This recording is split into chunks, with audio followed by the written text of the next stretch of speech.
તો આ છે અમારો રૂમ.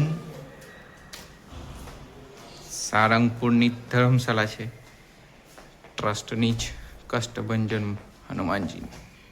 એકદમ ક્લીન સ્પેશિયસ રૂમ.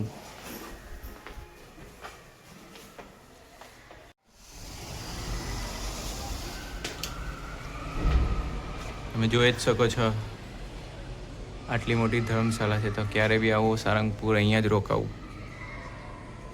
આ નવી ધર્મશાળા છે, જૂની પાછળની સાઈડ પર છે. તો ફ્રેન્ડ્સ, અમે આવી ગયા છે સારંગપુર. સારંગપુરથી અમે જે ધર્મશાળામાં રોકાયા છે ટ્રસ્ટની જ, એનો બાલ્કની વ્યૂ છે. આ જો તમે પાછળ આખું ગામ દેખાઈ રહ્યું છે. એકદમ મસ્ત વાતાવરણ છે. શું કેવું છે નિધિ તારું? મને મારા વિદ્યાનગરના દિવસ, LLMના દિવસોની યાદ આવી ગઈ. કેમ? આવું જ હતું બેઠું, આવું જ હતું રોકાણ. એવું છે? Same to same.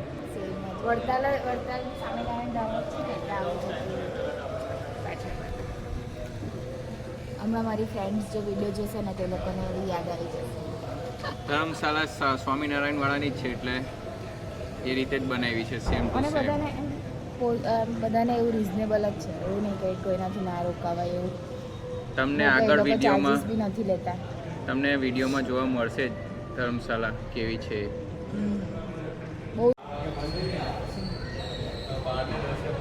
આ છે ગેલેરી વ્યૂ.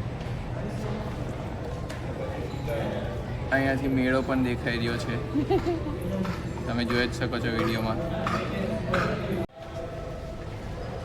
કેવું લાગી રહ્યું છે સારંગપુર આવીને? હા, એ તો પછી આટલી પછી થાળ ચડાવ્યા પછી જ આપણને દાદા દેખાય છે. રોકાવાના છે એટલે રાત્રે ટંગાડી પેલા હનુમાન દાદા બાલ્કની વ્યૂ, લેઝર શો થાય ને એ બધું જોવાનું. એટલે આવતા રાતે 10 વાગે.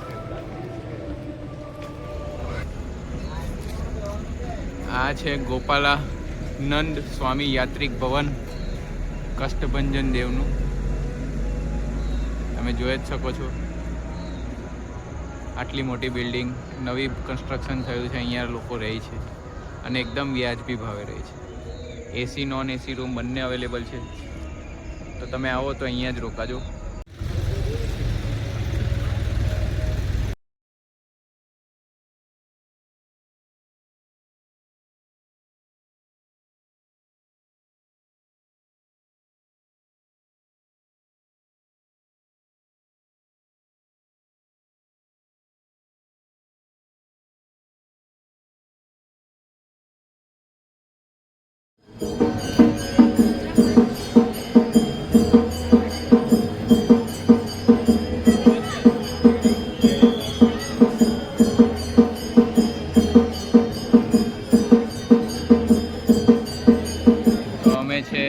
કષ્ટભંજન હનુમાનજીના મંદિરે તમે જોઈ જ શકો છો પાછળ ગીરડી. આજે શુક્રવારના લીધે થોડી ઓછી ગીરડી છે, પણ ગીરડી તો છે.